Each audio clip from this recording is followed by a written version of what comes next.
Are you ready to make a Zentangle of Depth? You may be asking, what is a Zentangle? A Zentangle is the method of creating images from repeating patterns and designs. Making Zentangles can increase focus and creativity. You might also be wondering, what's depth? And how do I get that in my artwork? Can you tell which picture has depth? The one with depth is by artist M.C. Escher. How did Escher make these hands look three-dimensional, like they're coming off the page? He created depth with shading. Notice the dark and light areas or the shadows and highlights. This creates contrast, which means that the dark and light values help each other to stand out. This hand has no shading, no shadows or highlights, no contrast, it just looks flat. Depth can also be created with lines. These lines follow the shape and form of the hands to create depth. These lines are called contour lines. To make a Zentangle, you just need a pencil and a piece of drawing paper. Ready? Begin by drawing some large swirls across your paper. Go on and off the page as you draw.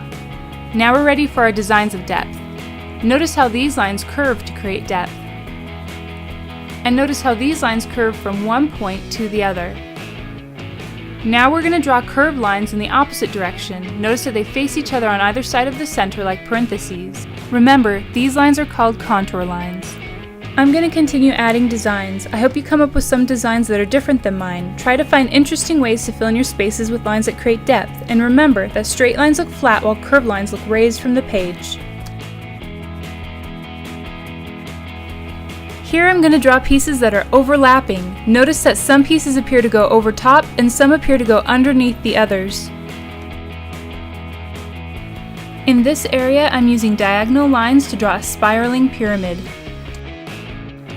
These lines curve a little differently, but they still create depth.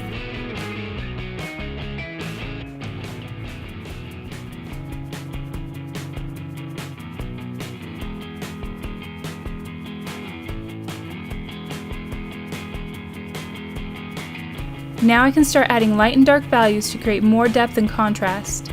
We can shade here along the sides. It should be darkest along the edge and gradually fade to the center. There should be no hard edge right here. It should smoothly fade out to white.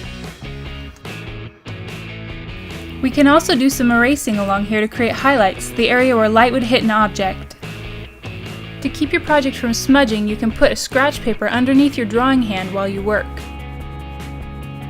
In this area, we'll shade on either side of our overlapping pieces. Pieces that are above will cast a small shadow on pieces underneath. Remember, your shadows should fade from dark to light.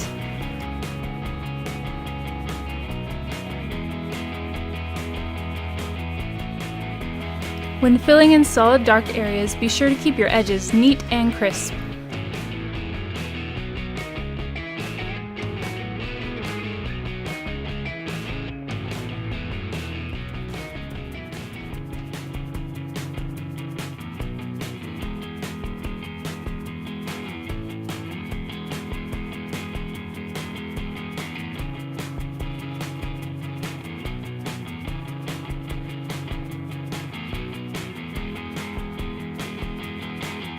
Now I'm going to shade the edges to make each stripe section really stand out.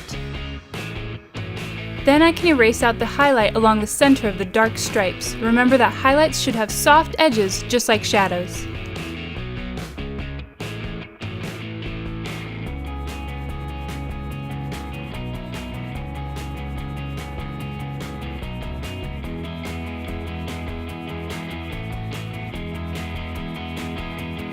As I shade my spiraling pyramid, I want to make sure that each side stands out from the other because light and shadow would affect each side differently.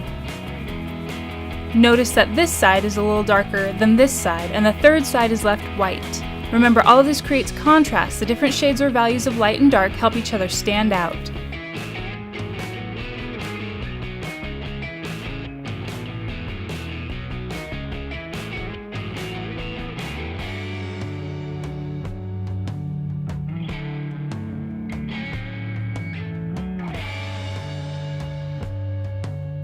As you finish up, take a look and see if there's anything else you could add or areas you could shade darker or edges that could be cleaned up. I hope you survived the Zentangle of Depth and maybe even came up with some new ways of adding depth to your art. If you want more spiffy art videos, click subscribe. Also, check out the links below for some more Zentangle practice. Thanks for watching and keep making art.